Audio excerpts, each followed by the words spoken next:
The nuts and bolts of tanks, engines. A tank without an engine would be nothing but a stationary armoured bunker. Let's take a look inside the engine compartment and see what makes a tank move. From the development of the very first tanks, and up until the 1950s, tanks were equipped with either gasoline carburetor or diesel engines.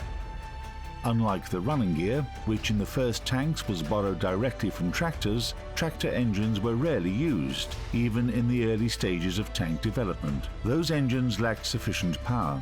Apart from specialized tank engines, automobile engines and aircraft engines were also extensively used in tanks. Most of the first tanks, and many tanks thereafter, were equipped with carburetor engines.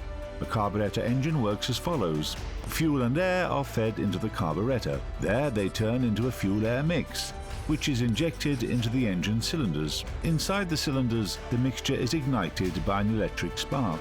Carburetor engines adapted from cars were used in such tanks as the British Vickers T-ton tank, the Soviet T-60 light tank, and many other light tanks.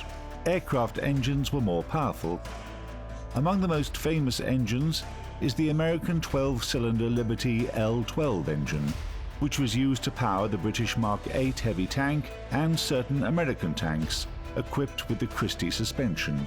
The Continental Aircraft Carburetor engine was used in the first versions of the M4 Sherman tank, the most widely produced American tank.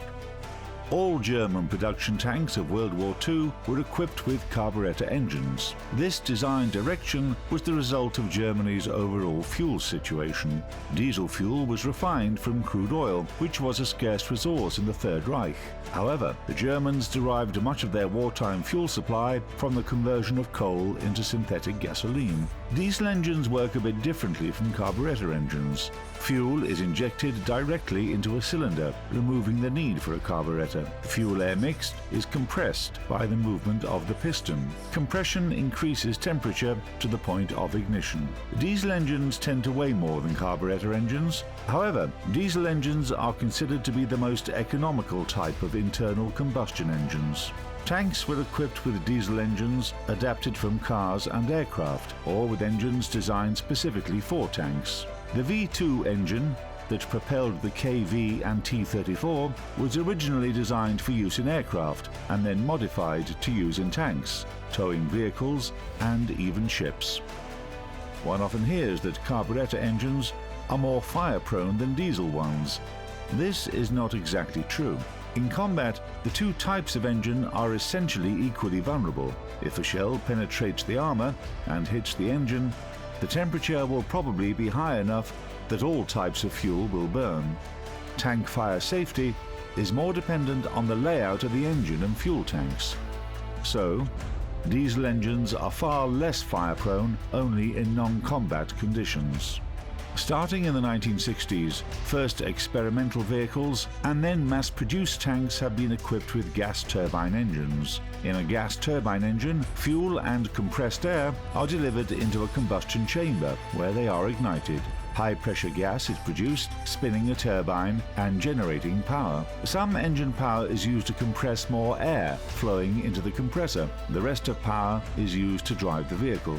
The first mass-produced combat vehicle with a gas turbine engine was the Swedish STRV-103 turretless tank, often called the S-tank, which went into production in 1966.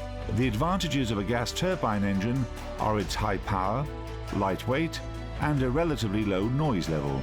Its main disadvantages are greater fuel consumption compared to that of diesel engines and higher requirements for the purity of the air. Gas turbine engines propel the Soviet T-80 tank and the American M1 Abrams. The main task of a tank is combat. In the next episode, we will talk about what makes tanks a menacing striking force: their weapons.